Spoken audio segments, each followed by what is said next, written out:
location. New York for the Illuminati, London for the Templars, and Seoul, South Korea for the Dragon. Now, each of these locations is modelled on their real-world counterparts, so they're all sort of built around trying to capture the essence of the real-world locations. And each player arrives in these locations following a very different sort of storyline. So the Templars actually are kind of met by a recruiter who invites them to come to their headquarters for a nice chat and a cup of tea about what it's like to be a Templar.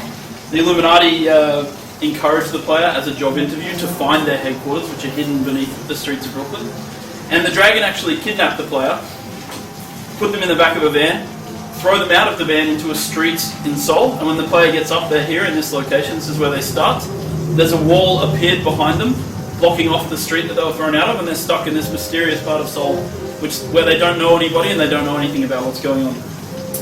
And so we're going to move forward now. So a part of the Dragon philosophy is sort of chaos and being a part of chaos, and so everything about this startup experience is supposed to confuse and feel very chaotic to the player, and you'll see what we're talking about. But right now we're going to follow the strange girl-like figure in the raincoat through the streets of Seoul. A quick comment about the hub cities in our game. All of them are designed to be the social gathering areas in our MMO experience. So we have auction house, banks, we have obviously PvP, free-for-all areas known as fight clubs. We have a dance floor in London, we have a theatre in London for players to actually go and put on their own plays. And obviously we have all of the faction headquarters, including the ranking missions, which will give the characters information about their factions. So when we approached the building of these hubs, we actually referred to Google Maps a lot. We use Google Maps to actually design locations that were found in the real world, and especially in the case of Brooklyn, you can actually go to that location in the real world. You probably won't find the Illuminati headquarters under the streets there, but it's somewhere that exists in the real world. And we try to ground all of our places in this, capturing the essence of the cities. So I don't know if anyone's ever been to Seoul, but Seoul has a lot of these boutique hotels as well, karaoke bars, PC banks. All of these things are represented in this area of Seoul. And the player actually, later on in the story mission, is able to pick up missions from a karaoke singer who's singing in broken Korean and English. And you actually get from the English words, she says, missions. So it's all about this sort of chaotic feeling with the Dragon. So now we're going to just head into the hotel room and find out where this child was leading us and what she was leading us to.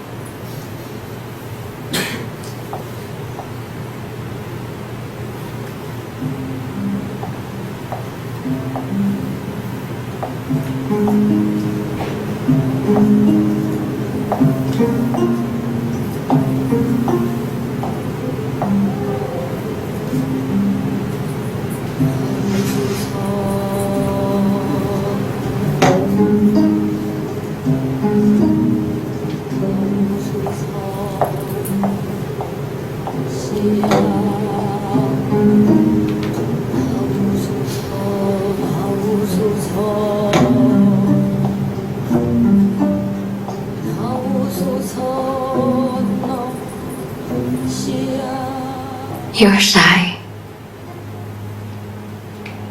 Shy, confused, lost. You're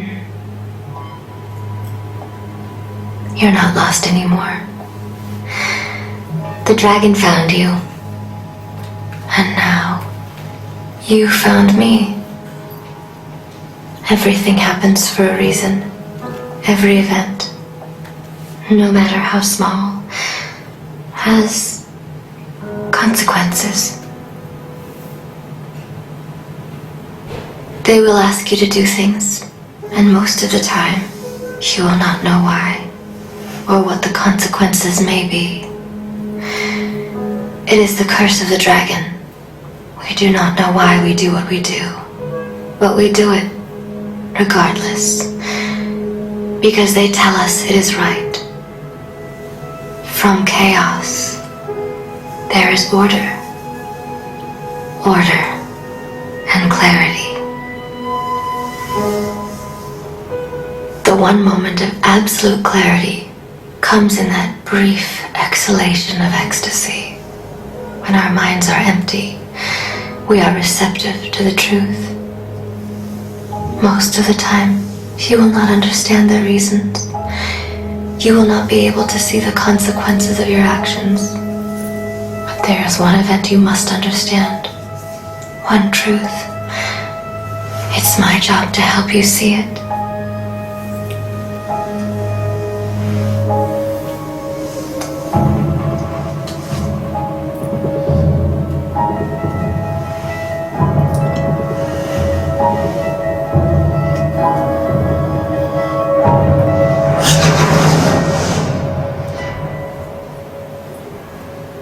Alright, so every faction has their own unique way of bringing the player into this event which happens in the past. This is one of the inciting incidents for everything that happens in the secret world in the game. And every faction has their own unique approach. The Templar characters are brought here by a raving madman on the streets of London, a prophet, a street prophet. The Illuminati are brought here by a mad doctor who straps them down and injects them with a serum. And the dragon are brought here, well, you saw how the dragon are brought here, by their own methods, their own organic methods, if you will. So, I'm not going to talk too much about this flashback because we've shown it plenty of times to press. But one thing I'm going to mention here that's kind of important detail to pick up on is this black stuff called the filth. Now the filth is a very important component of the story in the secret world. And we'll be coming back to talk about the filth quite a bit during this presentation. And I'll be coming back to mention that later. So, right now I'm going to ask Martin to come up here and actually introduce you guys to some of the combat and systems in the secret world. He'll be showing off a part of Egypt.